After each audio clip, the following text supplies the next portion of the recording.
Hello, folks. Hello, hello, hello. What a great Monday. If you aren't aware and you're living under a rock, Avengers Doomsday, the official trailer has been released and tickets are now live. So hurry up, go get your tickets before they sell out. Um, they have quite a few shows. I believe these tickets are for the Infinity Vision theaters, which I think are only located in America. I could be wrong. In North America, I did my research. I didn't find anything with Infinity Vision, but I believe it's similar to your Ultra AVX and whatnot, so it shouldn't be too much of a difference.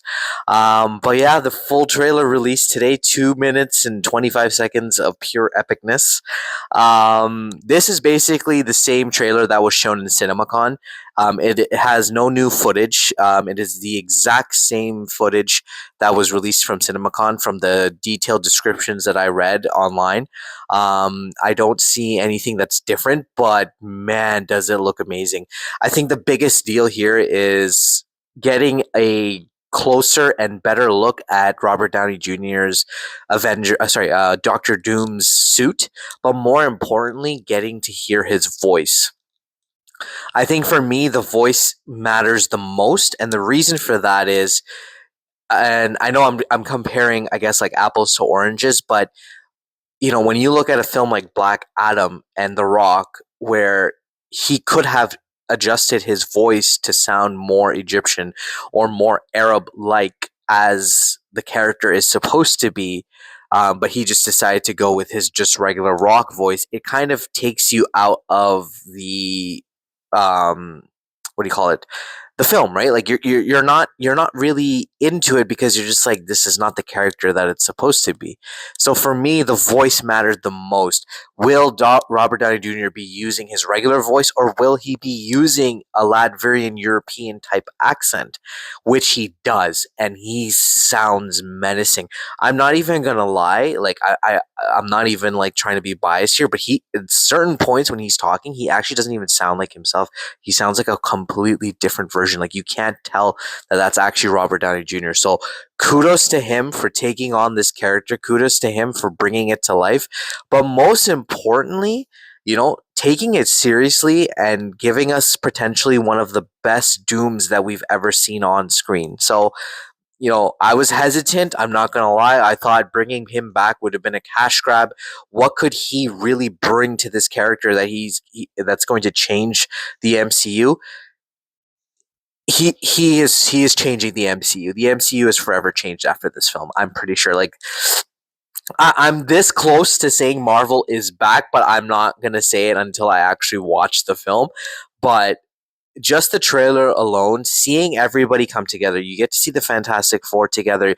You get to see the new Avengers, the old Avengers, Thor coming in, telling them like this. I've fought with warriors stronger than you, but I've never faced somebody like this guy. Like, you know what I mean?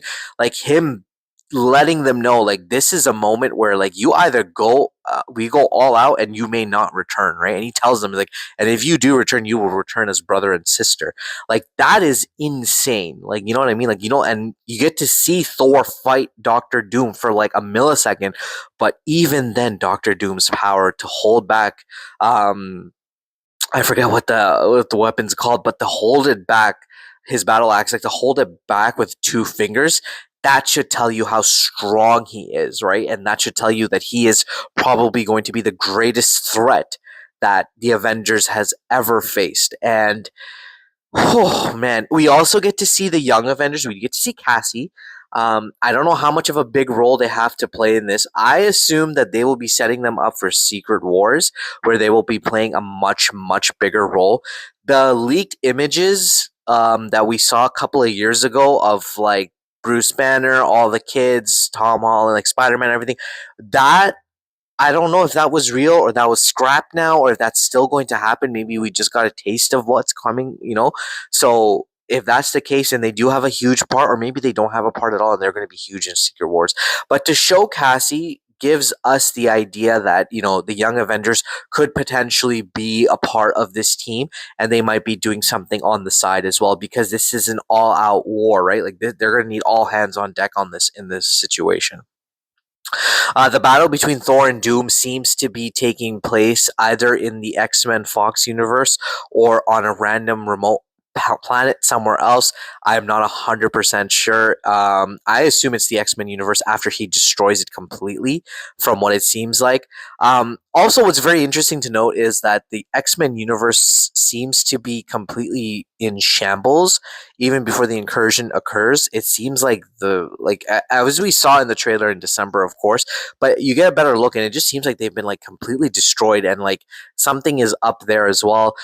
Cyclops, we get another good look at Cyclops. He looks amazing. No lines from James Marsden this time, but he looks absolutely incredible. Neither from Xavier or Patrick Stewart or even Ian McKellen. We just get to see them holding hands. They know the end is near. Gambit is there as well. Gambit fighting Shang-Chi, really good.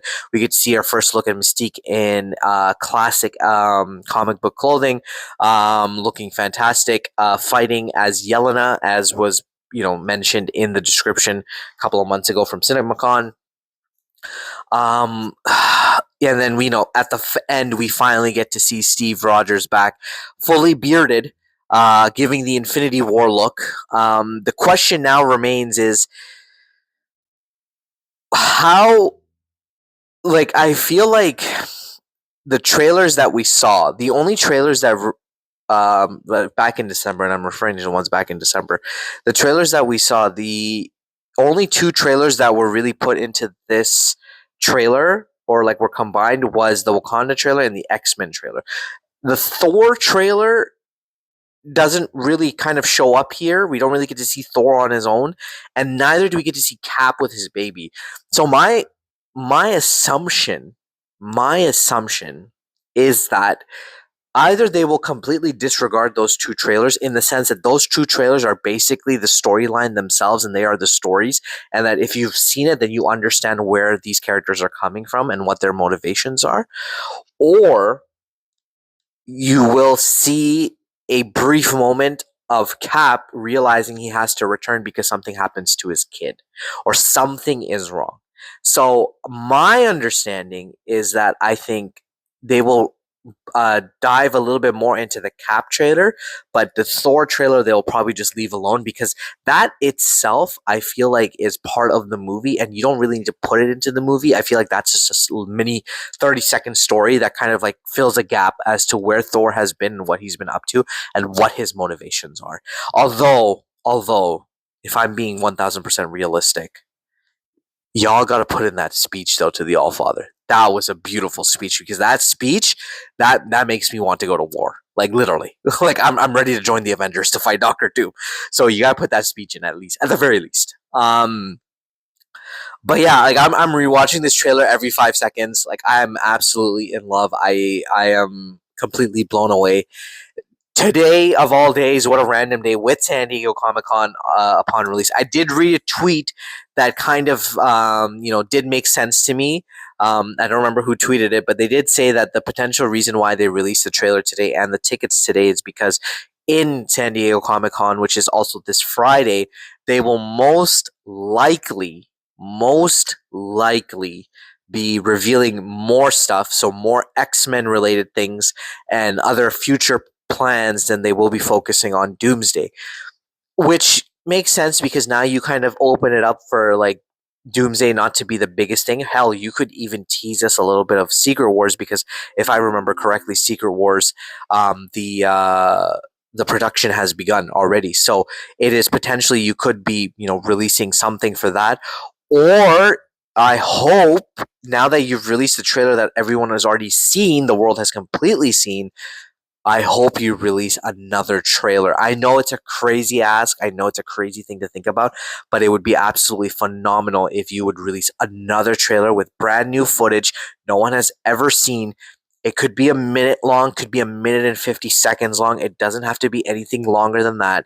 Again, you released this trailer already in CinemaCon, but you can release it a brand new one with a little bit more story or a little bit showing a little bit more of something, teasing us, giving us a little bit more understanding of what could potentially happen and what's going to happen. So yeah, I got my tickets. I'm excited. I cannot wait till December 17th. I don't care if there's a snowstorm. I don't care if there's like 50 feet in front of my door. I will be walking through that snow to make it to my theater to watch this movie. I will make sure everything is ready to go. I am super, super excited. I don't know how everyone else is moving. I don't know what everyone else is feeling. This is going to be one of the biggest movie events of the year. I believe tickets are still on sale. I'm sure there's going to be a lot more seats. So, go ahead, grab those tickets. Um, I just think no one expected it to go on sale this early, but, you gotta test out every fan theory. You gotta test out everything on Reddit. You gotta make sure you follow through it. And I did, and I'm so happy that I did. And I'm just happy that I was able to grab tickets. I'm excited. Let me know if you guys are gonna be watching it opening day or you're gonna be watching Dune. I would love to hear from you. And have a good one, guys. I'll catch you on the next one.